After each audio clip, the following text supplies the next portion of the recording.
Assalamualaikum warahmatullahi wabarakatuh. Bismillahirrahmanirrahim. Alhamdulillahirabbil alamin. Wassalatu wassalamu ala asrafil anbiya'i wal mursalin Sayyidina wa maulana Muhammadin wa ala alihi wa sahbihi ajma'in. Rabbi shrahli sadri wa yassirli amri wa hlul 'uqdatam min lisani yafqahu qauli, amma ba'du. Hadirin dan pemirsa dimanapun Anda berada, alhamdulillahirabbil alamin. Puji syukur pertama-tama marilah kita panjatkan kepada Allah Subhanahu wa taala yang telah memberikan hidayah dan inayah, kenikmatan, kesehatan kepada kita sekalian, sehingga alhamdulillah pada tahun ini kita masih diberi kesempatan hidup, bisa menjalankan ibadah di bulan suci Ramadan yang penuh berkah, maghfirah, dan semua amal ibadah ini ditingkatkan di bulan suci Ramadan ini. Salah satu ciri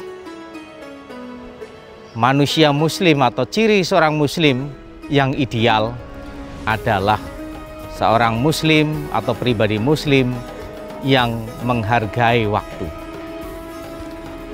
Tidak patut seorang muslim menunggu dimotivasi oleh orang lain untuk menghargai waktu.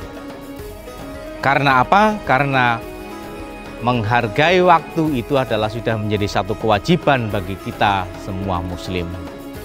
Hal ini juga bisa ditegaskan bahwa hakikat menghargai waktu ini merupakan salah satu indikator, salah satu tanda keimanan dan bukti ketakwaan kita kepada Allah Subhanahu wa taala. Dalam sebuah hadis yang kemudian pernah dijadikan lirik lagu oleh Bang Haji Roma Irama, mengatakan begini: Ikhtanim khomsan qobla khomsin, hayataka qoblal mautika, wasihataka qobla sakomika, wa farohoka qobla suflika, wasababaka qobla haromika, wal hinaka qobla fakrika. Kalau kita cermati syair dan hadis atau syair yang kemudian dinyanyikan, dilantunkan oleh Bang Haji Roma Irama ini menunjukkan bahwa betapa pentingnya waktu itu kita manage dalam konsep Islam. Yang pertama tadi saya katakan, gunakan 5 perkara sebelum datangnya 5 perkara. Hidupmu sebelum matimu, sehatmu sebelum sakitmu, sempatmu sebelum kesibukanmu, mudamu sebelum tuamu, kayamu sebelum fakir atau miskin. Ini sangat penting sekali bagi kita. Ini juga ditegaskan dalam Al-Quran, surat Al-Asr ayat 1 sampai dengan 3. Allah Subhanahu wa taala berfirman, Bismillahirrahmanirrahim, wal asri innal insana lafi khusrin illalladzina amanu wa amilus solihati wa tawassaw bil haqq wa tawassaw bis sabr. Surat Al-Asr ayat 1 sampai 3 ini menunjukkan bahwa wal asri, demi masa, demi waktu, semua umat manusia dalam kondisi rugi, kecuali siapa? Yang pertama adalah orang-orang yang beriman. Kemudian yang kedua, orang-orang yang beramal soleh. Kemudian yang ketiga adalah orang-orang yang menasehati atas kebenaran. Dan yang keempat adalah orang yang menasehati dalam kesabaran. Dari ayat ini bisa saya katakan bahwa kita sebagai umat muslim, maka pertama kita harus mengimani Islam. Kemudian yang kedua, kita harus mengamalkan Islam. Yang ketiga, kita harus mendakwahkan Islam.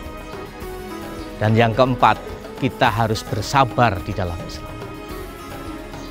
Kalau kita buat skema ayat ini, maka dapat dijelaskan bahwa masalah waktu di sini secara individu berarti kita beriman dan beramal soleh.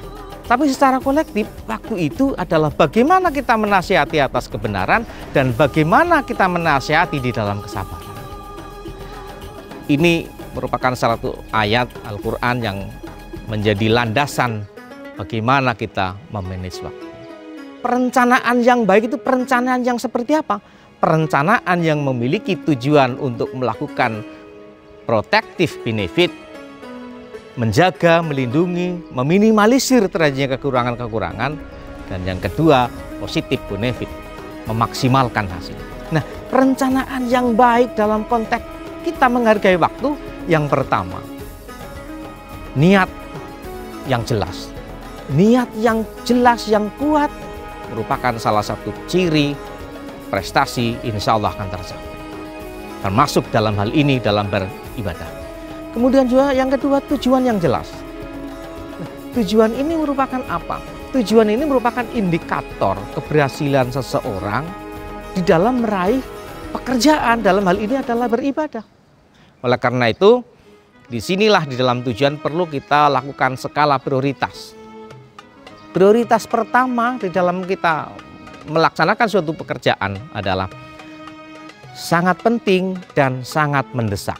Jika sangat penting dan sangat mendesak, ini harus diprioritaskan, dikerjakan pada prioritas yang pertama. Kemudian yang kedua, tidak penting tapi sangat mendesak. Ini dikerjakan pada prioritas urutan kedua. Kemudian yang ketiga, sangat penting tetapi tidak mendesak. Ini dikerjakan pada urutan yang ketiga. Dan kemudian yang keempat, tidak penting dan tidak mendesak. Ini tentunya diprioritaskan pada urutan yang keempat. Para pemirsa yang dirahmati Allah, dimanapun saudara berada, dalam kondisi stay at home. Di sini, selain niat yang jelas, tujuan yang jelas, di dalam perencanaan menurut Islam itu harus ada semacam cadangan. Jikalau kita suatu saat mungkin tidak bisa terlaksana, maka bisa juga dicadangkan pada hari lain. Dan yang terakhir terutama ini, sempurnakanlah perencanaan kita ini dengan senantiasa untuk beramal soleh.